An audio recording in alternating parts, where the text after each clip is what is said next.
Wow. Eliak to go cook Jana Jupko Friday family. And it's at the line me did a long career dial and channeling Ray Yoga. Nika took there from Elder David, the gut shoot,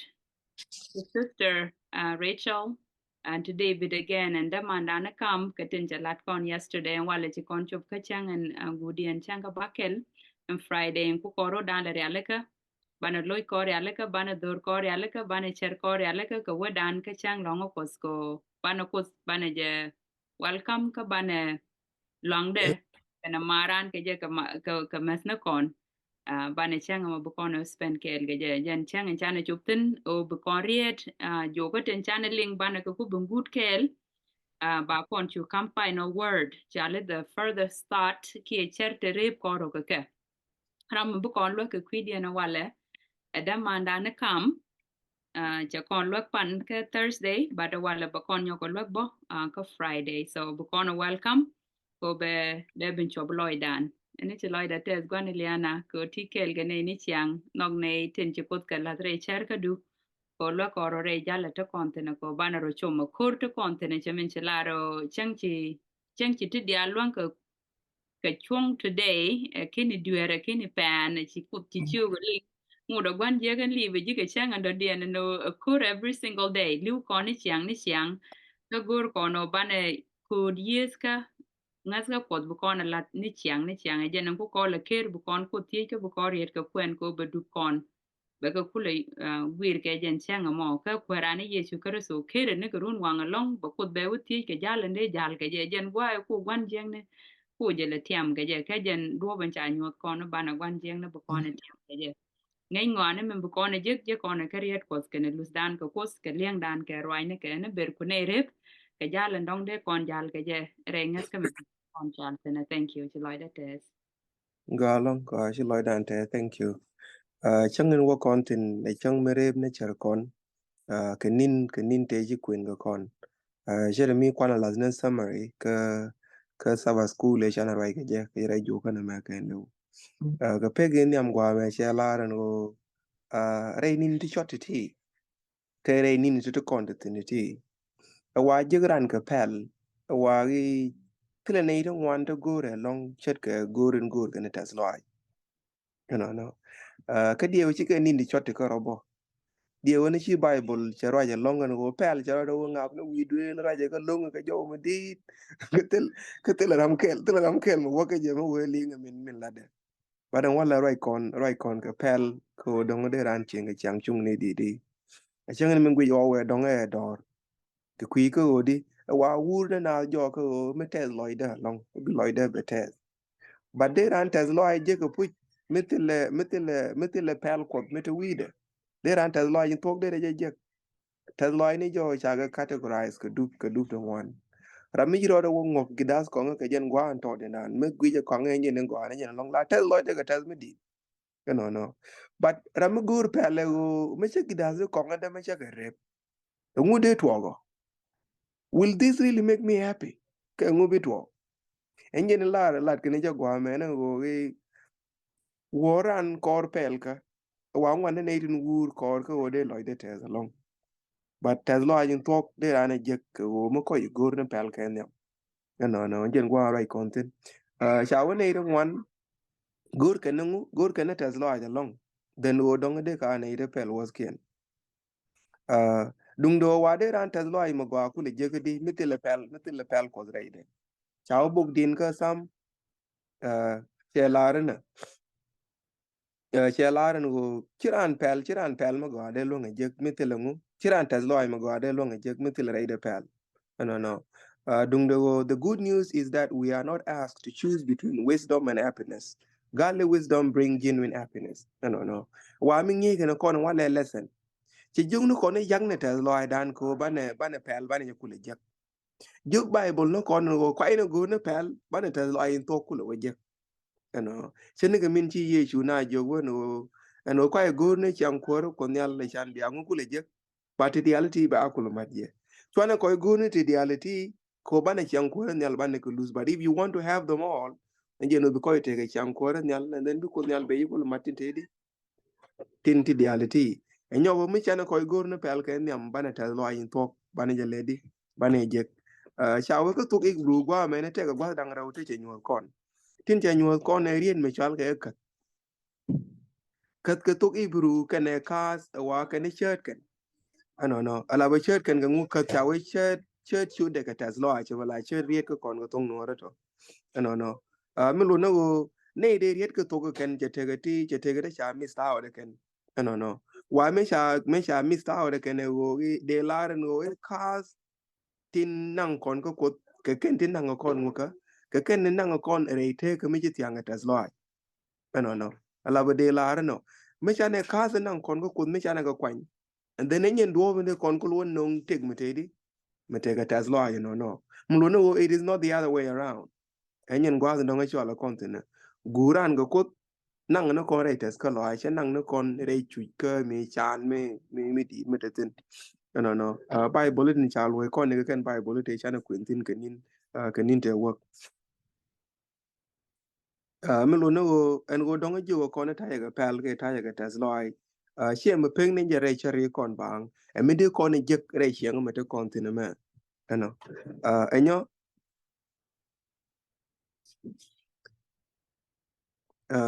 si se nyagon me de kon lo ga kwen me de kon lo ga kwen dit cho ga janang jo wi boro bas ga janang jo wi kel Okay. Diit jandio with the barrow best jandio with the kell. Yeah. yeah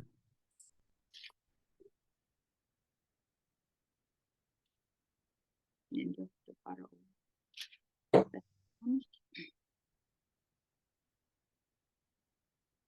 Ja largwa se me petit ken ngut kos ke loikien ka ken chikebi jegeka. Golong. Child, the law of God is in their heart, and his step do not slip. No. Child, ko tingut ko na tega loide dung do kat ke wa chicken a chat. Labo chebe chat du. And your take a Bible to one that like a quick cars and ko dong de chokona, de ka chonka boom mugur kon ne mugur kon no kot. Ko guran ka roi ka ngot ko ti wa dong gur kon no kot ko nyen do bin jal ka kot me kon mo gur ko bana jalare te ko me te ka pel gana tas lo am ba o bana chu dum ni ko ko guren en ken guren ga ti pas ti nan kon ko ko ti wa ka ne je kon ka re mar ka dan ga nga re mar ka dan ga kot ka maran ka kot ngu te re mar dan ga kot min te re mar dan ga kot wa ti lus ko ten mo la mo lus ran kot lo no me jelli ka jal me ti ka lus ko ten no enye kwa la go taga long de ta lo ayin tok de mal je no ko de rami ro lo de na ka gur ga tin ngwana long de no mo de ji save rai gur ga tin ngwana chet ka to ko ngi je no you only trusting in God no ta kon ngi ye sister Rachel mena no e mi chang ni para min di din par ga ji ba sometime nyu da na bel nga nyu da na bel ko ban ma la re je go God is in control the luzdu ko kot no akel me mo pel bo no mo wa men dong nyo eliak dan ko kot no enyo ke jek dan ko bomre nguka jek dan ko bomre kot ke leste ke dan ko bana tek dan bana jala ko kot ke ken kas inde kon ko kwain lat ke dong kas de jet ke to kwain kon ke guran ko kot ke ken nang kon re tes ko ai me to luzran ko kot liak dan ko kot jek dan ko bomre kot then ke tuk te ke dan ko bana tek dan bana ja kam nga bana kam kot ka dit cho ka janang rawi DH verse 14 chalarne the secret of the Lord is for those who fear him and he will make them know his covenant mulo no chawe tani ko point ne wa ka ngani ka ne tin rof ko da kan ka gen point ne chawe ba ka nyos ba ka nyos tin la tin tere mother right in chamat pinga kan ne to tin tere mother right de ka ngu tere mother right ko da ke promises ni to one day chana kwen ke nin te jwa ko do ngata do ngwana chi ko ro re yai ka ken te ane te re roi ka no mo chet ka no mo wa chi ko ka la lo ni ne te di tin dwal ka ko ta riet kel mi chi ma na ne len ya lar gwa ma na ka bugun shall step to Christ page 118 shall thank God for the bright pictures which he has presented to us and we then ko then je loitas like ke turi ni tin go tin che nyos kon Now let us group together the blessed assurance of his love, that we may look upon them continually. Janade kon pus kot ke nyin pus nogo kot de kon ga chulat gwa kel ko de kon ga chwa gwini nika de kon ga chwa ne ni chang. The Son of God leaving his Father's throne, closing his divinity with humanity. And she got quote, che kom quarter one che ban ping ke chro de ben kum ke che ko de che ben kum ngu che kum ke ran ke chang ran ke, and that he might rescue the man from the power of Satan. Ko de ran de je kula ben kan ke long ke long wen jeng ne.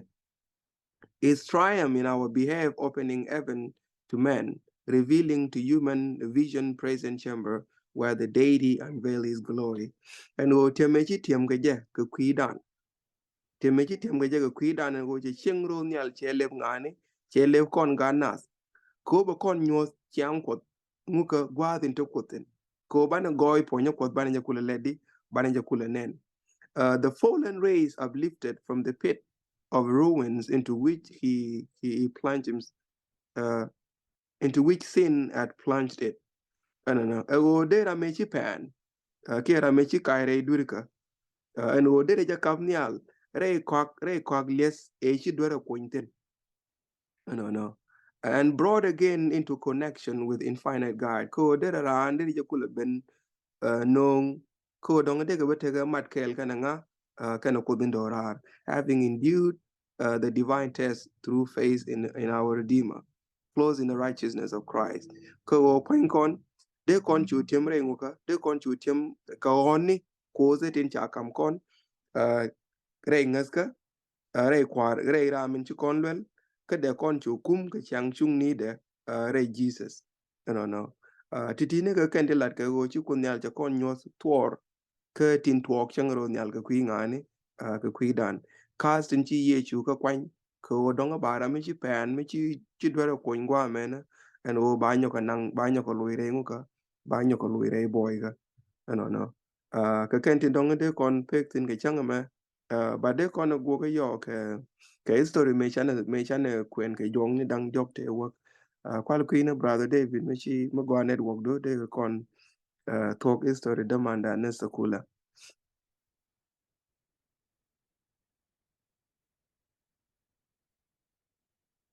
go network David don't worry ge je go Sabbath farewell party elabo demanda ne sakula ga gwa de wogane chane history de chane la gu kon na every week Sabbath ke jong nang jok de jo ke jen jo ga ngwandi ne me cha muy ke party mi guru ne wo donge bi jen ge je party mo loin ke ne je no wa ko jong nang ro jo ga wo chane je ne wa cha boy no cha ko jong nang ro ko bo nye de Doren ga Bosnia wache te kor. Mechi Bosnia te kor sekula waje ne choro de bar je waka boarding. Je waka high school kala ka chiang ne boarding ka dor ya le ka capital city Bosnia. Che wotin choro wa to ka jong nang ke ni nang wan di. Mechi lunjok meche gwa to ye dien meche ban pin. Gore je o be kwaka tintere duele be ka ben kamrar. Che duelien che jek cha wang e jini te che bere che gwa de bong ni te nanga jere ko de kente la kwena gwa de go de tokten wa che ga jek cha ga ben yorde duel ka cha ga dok ma wang ken che ti dial che ga los nyin ka dial che ga raw ji ma ya mo che lun cheng dorien cheng na dor ya le Montenegro nje ne chane jek gwa de dan me che lun cheng cha nga chen nei ti la ji do aren go en na sekula na me che gul jen ya wa che wa seven day Adventist church no kana mo kin ji do aren no ko long go dong che jen che wa lwa ko chi gwan che chup chara de ko ngu chi to ko ka gat me che ka pal me go che ring che ka cham chwe gat chwe nang dul wal ko go ro be go ko ngu to ko jamo man gat ka la de no go gat de me dong te ko wal de cha yora e yo me jira me ngi chiang ji Bosnia long. Yeah, I had a lot of friends from them. They all black magic, man. Jikene like me did a long chene kata la to juju ga Nigeria. So any me taught me taught in a talk ji. cheta la take a coffee ni la mas ke man don't take the nan ke can they coffee ni they practice this a lot ke can ji Bosnia attitude so man gat ke ju kai ne yen ko gat de ne don't take the cha yore take a wala cha yore ko me jago pal me go chering cham ko gran ti tik de charo de ger ke legend ke che le chet ke ta ge te ke je ne no me cha wona ken ke til mi chi ro de long cha go de kan bi sa cool appointment ba wa je shawo ka ruwan 1992 in Bosnia yan gwaga ta kor di da longtin mulono ma shagat las je ka la jak na ko donga ba wo wan kor ba wo kor shawo ken nin to la to okay no this is really very different ga ta la te ka kon wari ko ram kel me chagan maro cha ka ne ga jen kap du ba kana ma no ala wo me shagot no ba wo je la pat ne je bul me di no but bun ke dine wo donga ba ben potin dine donga ba ben kampot ko donga ba kula wo je ka mal so ma cha pa de cha ala ko mo cha pa de cha wo donga ba lel ke sabas ka pai wo raw but instead gwe ke je wo danga de te jala cho ga ne ku raw de ben this is a big party no wa de ne ku raw de ga ben tin dum do sakula kene je goro be ne ku raw ba ga lew cham ko ba party mo bari alaka we do know when changa party me alaka mo bari ne region Diitin it's very easy no there we paglo akwa keje sakula bang ne 200 but chogo no dongo be wolo akwa me che wa ko we winter pai wa ra ko ne ni chingwas ni ti tenan ke equator ngai ko ga pai wa ra chang la ma la ko so ka ke ko chang ga ta ngwan so chi ka sa baz mal ga me che lun chango che je no wur cher ka no dongi be na je ka no chi ka lwa ko ta chi ka chieng cha tieng kan ka gwe ja ba no bi gwan do de ka na man do ne ka ji ching de kong bi ka ga je jin gan na tilus ngu chu de ne dia na ka liep chang ngo bi lo be ne ka ya lo la tilus mi chi nyu to long kui loy de be ri de to ba ka ben je chang me che ben ne che gwan do ne che ben je nyu de to duel che gundi che ti no chi na ben chi gundi de jo ke tele ne de che ben che wo ngu chi tuo go che wo kweje min chi tuo dung de go min chi ga ti chu na ko we ka ma ba ka lem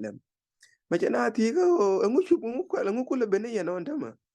chi na jo ke te ra mi chi ne jo ga no de yen ben ga ta di che ga jo ka nga che la di mo che du ne che te ra mi chwa je mi chi ga jo ka ne to enje no chi sa kula ngan ne je no pu chi ko ji wa ka ne to no ra me we pal ga bia yik bene ka ta di ko kwe gara min chi go inform no bia ka ta di chi sa ba che to ka jen ku me yer ka no kene bel te de bele ye che mane kene ga le je ke o che choose ne o bala ne lat ko ken yam den chi ko ba che jen che gore o be min ngong je ke min de ye dir min de re de no ga menan che gore che o tu chi sa kula kara de ne jala ra ba ko dan me chane mek ne ken yam che marai kon ga pel ka o dongi de kut kon ngai ka pel re che ngi chung ne me che me je ka no donga de ne ladre min gor ko den yam ken yam den bete kong be ga yigra la ka chiang wisdom ga de min chari la ka jen pelan ka kon ne go let's choose God first and then the rest be kut ka wori ala ka do be meri ala ka let's anande de pe no kunyal pos kon Amen. Ko ga kon go pal. That is like. gal ga kwana pal jen kun merel go ro kwa din re ni dial din chine ka lat kwara lui ne jita lo gwa din ke rietin go din chalat ba nyumana na Ellen White ko to ko pi tele physical thing to long nen ke gwech gwa me a chang no mala ne go ru gwa din ke tin dialen ji chak lo ne jita lo gwa din ke tur ni tin dial tin chi no ko re wai ni ko kui morning go in ji ala ka gwa ra kui ne ni ko ngai ne gwa ra no tur ni chet ke ti je kan gwa re chari ko bin ne ji ne na nan a chang ke ne ni chup mun mi chet ka mun mo